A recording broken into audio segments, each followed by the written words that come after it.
is Charity. And it's Sarah. And we're the Harmon Sisters, and we're here to answer some questions that you have asked us along the way while filming our latest documentary entitled Let's Talk Shop. For those of you who don't live in Wichita, do not fear, because there's also a virtual version that's going to be happening. Well, one of the questions that we have been asked during this process of making the movie is, what is your earliest memory of shopping? Because we interviewed a lot of people who shopped back in, the early 50s, and that was a whole different shopping experience. But for us, since we're a little younger than a lot of people we interviewed, do you remember your first shopping experience? I don't know if I remember my very first one, but I do have some memories. I don't know, maybe I was 7 or so. We're originally from Indiana, and there used to be a Montgomery Ward, which was a very well-known department store.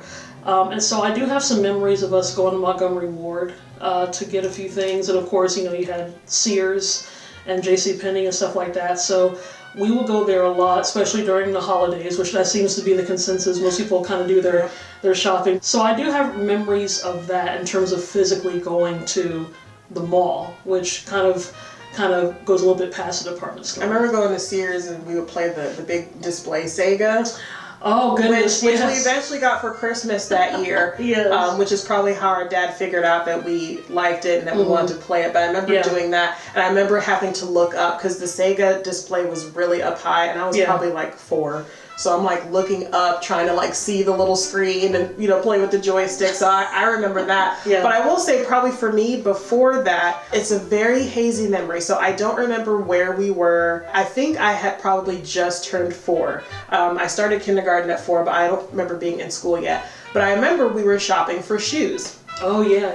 Yeah, and this kind of goes into the older version of what customer service used to be versus what it is now. I remember sitting up on this high counter, and there was a guy. He actually took the foot measuring thing, whatever that's called. There's probably a fancy name for it, but it was the big silver thing, and he actually measured my foot. Yeah. We got my foot size, and then he went and got the shoes, and him and my dad both put the shoes on my feet. I vaguely remember that because then the next time we went to get shoes, there was no clerk that was there to measure my foot. Yeah. So now I think they still have it. I think I saw this at Target the other day. In the kids section, there's a big rug.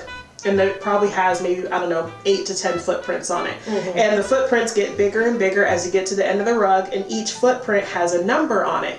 And so when you step on that footprint on the rug, whatever number you fit, that's your shoe size, and then you walk up and down the aisle yourself, find the shoes, try them on, and so forth. But like I said, I do have a very fuzzy memory of someone measuring my foot and then going to get shoes for me. So that must have been probably my first and last real department store experience where customer service was number 1. The interesting thing about our generation is that we were kind of around during a transition. We've been around during multiple transitions, so, if we're going to be completely honest. But it's one of those things of kind of going from something in a more traditional sense to going more digital, more cyber, so we were kind of there during like what you were saying, during the change of it. We were kind of around during the evolution to where it is now.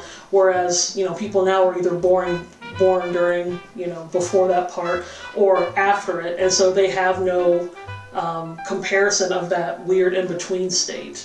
If you want to relive some of those memories, we'd love to chat with you and maybe hear your story. You're going to have a good time learning about department stores. Was that a promise or a threat? It's you're going to have a good time. You're going to enjoy it. Or else.